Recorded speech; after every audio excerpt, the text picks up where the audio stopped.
आज मैं आपको बाल महाभारत की कथा के विषय में बताना चाहता हूँ।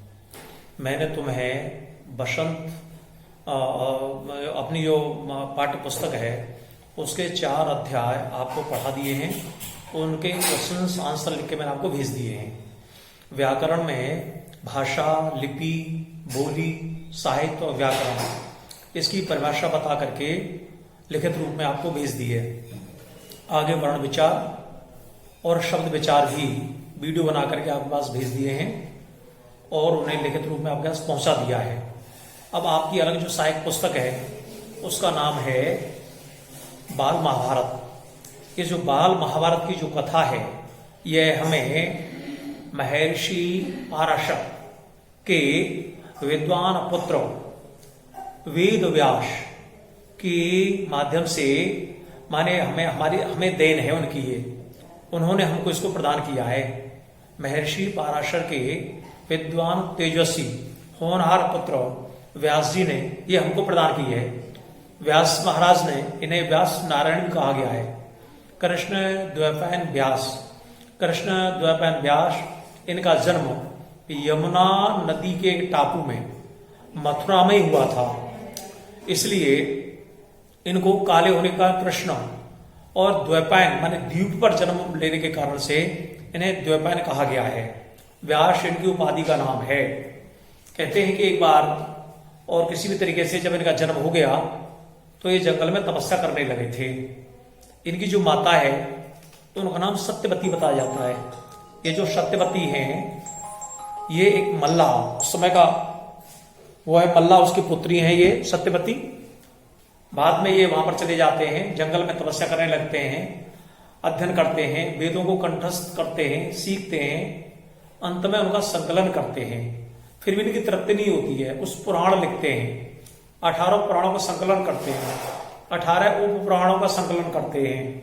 अंत में एक जय संहिता जो कौरव और पांडवों के युद्ध से संबंधित है, जिसे बाद में महाभारत का नाम दिया गया, उसकी रचना महर्षि वेदव्यास जी द्वारा हुई है। महर्षि वेदव्यास जी के जो परम शिष्य थे उनका नाम था वैशंपायन ऋषि। वैशंपायन ऋषि ने ही इसको लिखा है, इस बाल महाभारत को लिखा है। अंत में ये जो सब चला है, यहां पर परीक्षित को राज दे दिया गया है। परीक्षित जब राजा बन गए तो उनके तेजस्वी पुत्र जन्मेजय हस्तिनापुर के शासक बने हैं। और जब जन्मेजय ने एक सभा बुलाई, उस सभा में सूत जी, उस समय के जो प्रसिद्ध संत थे, जो नैमिषारण्य जो सीतापुर के पास है वहां पर रहते थे, उन्होंने एक सभा बुलाई। जन्मेजय ने एक सभा बुलाई, उसमें सूत जी उपस्थित थे।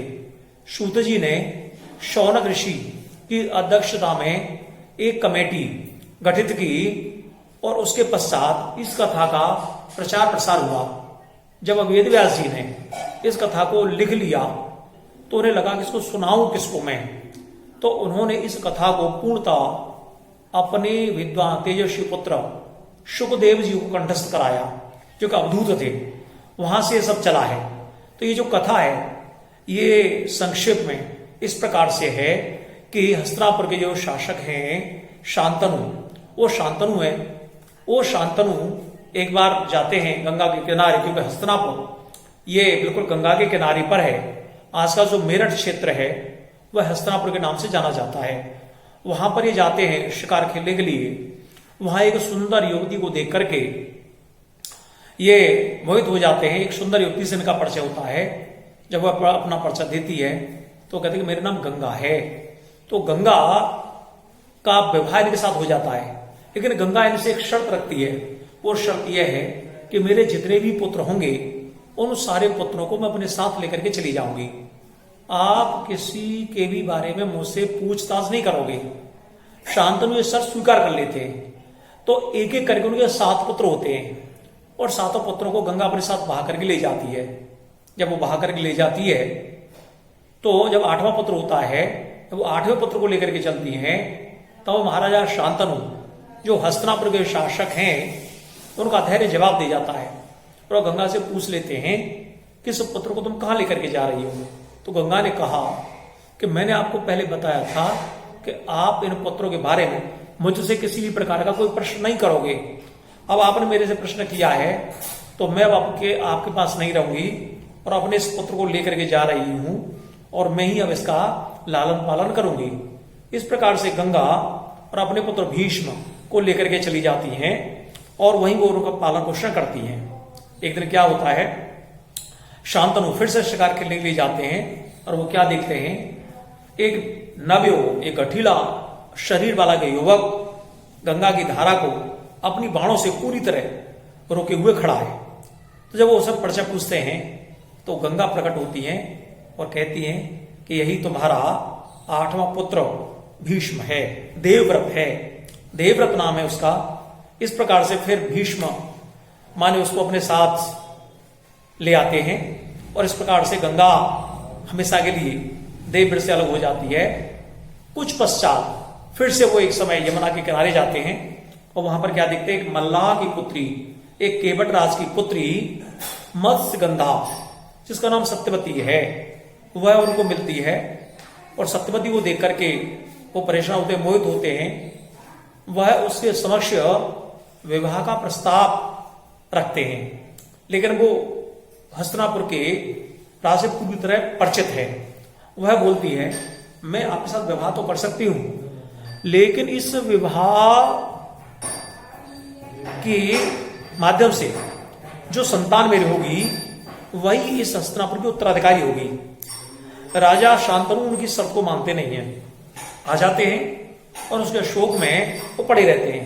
जब भीष्म जो उनके पुत्र हैं देवव्रत, जब देवव्रत को ये पता चलता है कि मेरे पिताजी को कोई कष्ट है, तो वह अपने पिता का कष्ट दूर करने के लिए मल्लाह के पास जाते हैं, उस केवट राज के पास जाते हैं और सत्यवती से जाके बात करते हैं। वह कहते हैं कि आप मेरे पिताजी के समक्ष विवाह कर लीजिए। जब सत्यवती उन्हें कहती है कि इसके उत्तराधिकारी तो आप हैं, तो मेरी संतानों को क्या होगा, तो वो उन्हें वचन देते हैं कि इस राज्य के जो उत्तराधिकारी हैं, जो मालिक हैं, जो स्वामी हैं, वह आपके पुत्र बनेंगे। मैं इस राज्य का राजा नहीं बनूंगा। लेकिन सत्यवती यहां भी नहीं रुकी, उन्होंने कहा अच्छा है आप इसके राजा नहीं बनोगे, लेकिन आपके होने वाली जो संतान है वो तो इसकी राजा बनेगी। फिर क्या होगा, फिर मेरे जो पौत्र होंगे उनको उसके उत्तराधिकार से वंचित होना पड़ेगा। इसमें यहां भीष्म जो देवव्रत हैं उनके ज्ञान चक्षु और खुल जाते हैं और वह अपनी होने वाली माता को और केवटराज को यह वचन देते हैं कि मैं आजीवन ब्रह्मचारी रहूंगा, विवाह नहीं करूंगा। इस प्रकार का वचन मैं आपको देता हूं। जब उन्होंने वचन दिया, आकाश में आकाशवाणी होने लगी, गर्जना होने लगी तेजी से। उन्होंने कहा इस प्रकार का जो व्रत आपने लिया है, इतनी भीषण प्रतिज्ञा जो आपने की है, वह प्रतिज्ञा कभी किसी ने नहीं की। अब आगे से आपका नाम भीष्म होगा। भीषण प्रतिज्ञा करने के कारण से भीष्म पितामह का नाम भीष्म हो गया। जब भीष्म इस प्रकार की प्रतिज्ञा कर लेते हैं, तब सत्यवती और शांतनु के साथ ब्याह करके हस्तिनापुर आ जाती हैं। जब हस्तिनापुर में आ जाती हैं, तब उनके 2 पुत्र होते हैं। एक का नाम होता है चित्रांगद और एक का नाम होता है विचित्रवीर। ये जो चित्रांगद है, विचित्रवीर है, ये अति कमजोर है, ये शक्तिशाली नहीं है, क्योंकि उनकी जो माँ है और माँ का जो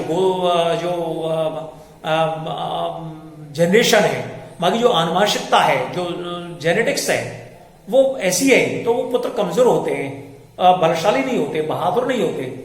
तो गंधर्वों के साथ युद्ध में ये चित्रांगद मारे जाते हैं। जब चित्रांगद मारे जाते हैं तो विचित्रवीर को, क्योंकि भीष्म ने अपनी माँ सत्यवती को वचन दिया था कि आपका पुत्र ही इस राज्य का उत्तराधिकारी हुआ, तो वो उसको राजा बना देते हैं, लेकिन राज की देखभाल वही करते हैं। अब उसके विवाह का प्रश्न आता है। जब उसके विवाह का प्रश्न आता है तो उस समय काशीराज के यहां पर एक स्वयंवर हुआ है। उस स्वयंवर में हस्तिनापुर की ओर से भीष्म देवव्रत भाग लेते हैं।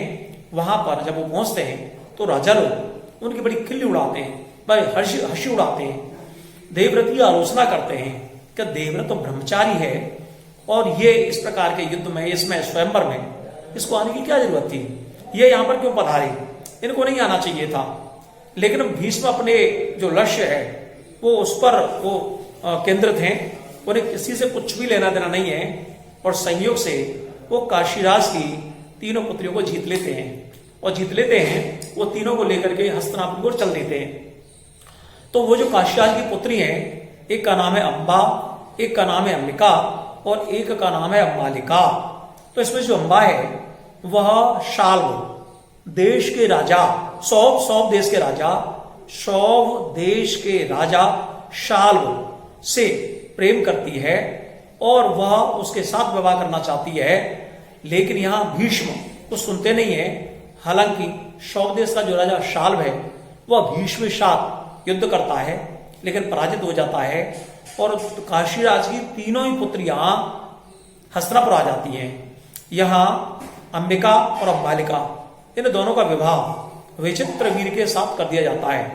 लेकिन जब अम्बा भीष्म से कहती है कि मैं तो शाल्व देश के राजा सौव देश के राजा शाल्व से प्रेम करती हूं, मैं तो उनके साथ विवाह करना चाहती हूं, तो भीष्म सम्मान सहित उन्हें सौव देश भेज देते हैं, भिजवा देते हैं। लेकिन सौव देश का जो राजा है शाल्व, वो कहता है कि मैं किसी के द्वारा हरण की गई राजकुमारी का वरण फिर से नहीं कर सकता, इसलिए आप वहीं चली जाओ।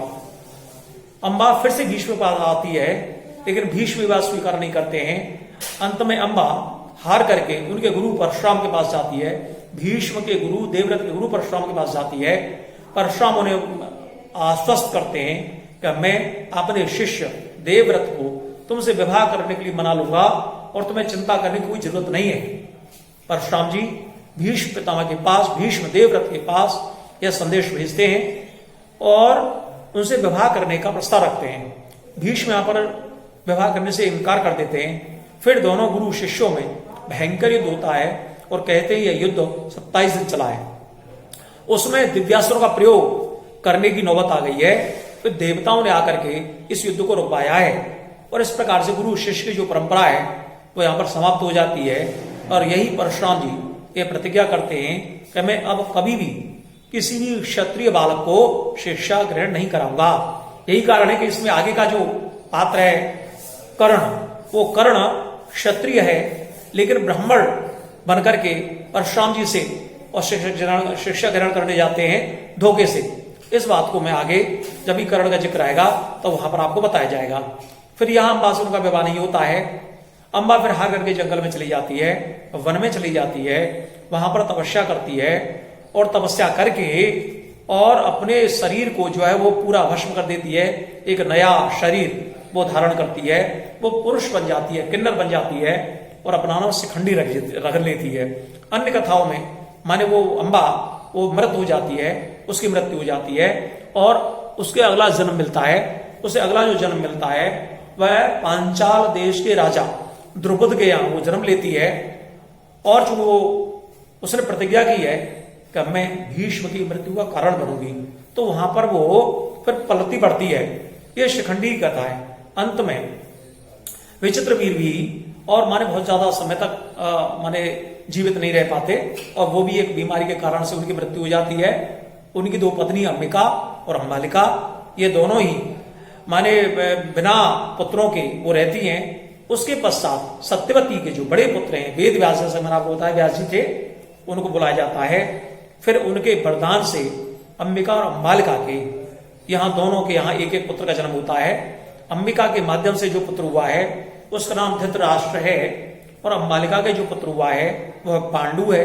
जो धृतराष्ट्र हैं वो जन्म से ही अंधे हैं और पांडु रोग से ग्रसित हैं, लेकिन वो राज का संभाल लेते हैं। उसके पश्चात माने धृतराष्ट्र जो गंदे हैं तो उन्हें राज का शासक नहीं बना जाता है, पांडु को शासक बना जाता है। जब पांडु को शासक बना जाता है तो पांडु राजकाज करते हैं और माने चूंकि उन्हें एक दिन वो कहते हैं कि जंगल में शिकार खेलने गए हैं, एक हिरण और हिरणी आपस में वो आबद्ध थे और राजा उस पर बाण चला देते हैं।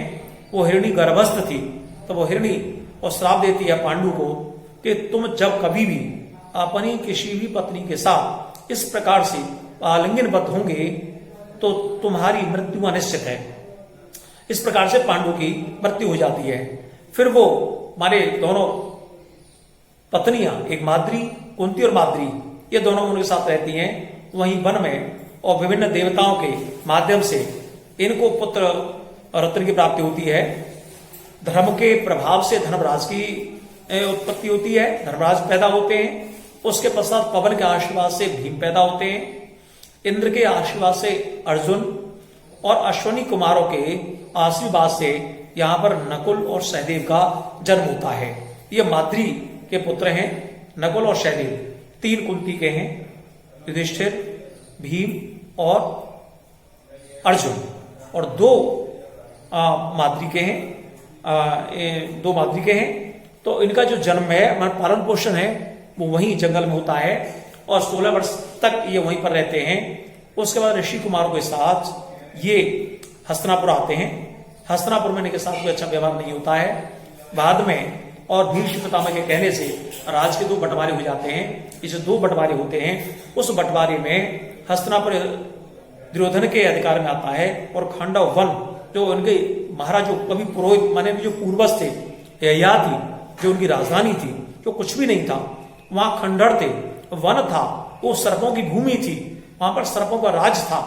वहां मैं नामक राक्षस का हमारे अधिकार था। उस जगह पर चले जाते हैं पांडव, चूंकि वो परिश्रमी है और परिश्रमी है, मेहनती है, वो नया राज्य पर विकसित कर लेते हैं और वहां पर फिर वो बहुत ज्यादा ही चमक दमक वाला राज्य हो जाता है। दुर्योधन उसको पचा नहीं पाता, वो उन्हें हरण करना चाहता है। तो द्यूत क्रीड़ा, जुआ के लिए वो आमंत्रित करता है। जब जुआ खेलने आते हैं तो उन्हें जुए में जीत लेता है पूरी तरीके से। जब जीत लेता है तो उनको 12 वर्ष का वनवास और 1 वर्ष का अज्ञातवास होता है। तो जब वो पूरा 12 वर्ष का वनवास काट चुके हैं, 1 वर्ष का अज्ञातवास काट चुके हैं, जब वो लौट करके आते हैं और अपना राज्य दुर्योधन से महाराज धृतराष्ट्र वापस आते हैं, वह इस राज्य को वापस नहीं करते और अंततोगत्वा दोनों सेनाएं आमने सामने आ जाती हैं और इस प्रकार से दोनों में युद्ध होता है। और जो भयंकर युद्ध हुआ है, उसी युद्ध का नाम ये महाभारत हुआ है, उसी को महाभारत कहा गया है। तो मैंने यहाँ पर आपको इसकी संक्षेप में कथा बता दी और भीष्म की कथा को मैंने आपको बता दिया। शेष बात आपको अगले जो टर्न है उसमें बताई जाएगी। और इसके जो कुछ लिखित जो क्वेश्चंस हैं, प्रश्न हैं, वो आपको भेज रहा हूं। आपके पास जो पुस्तक है या वीडियो में डाउनलोड करके यूट्यूब पर डाउनलोड करके बुक को आप उसके कुछ प्रश्न इसमें से लिख लेंगे। धन्यवाद।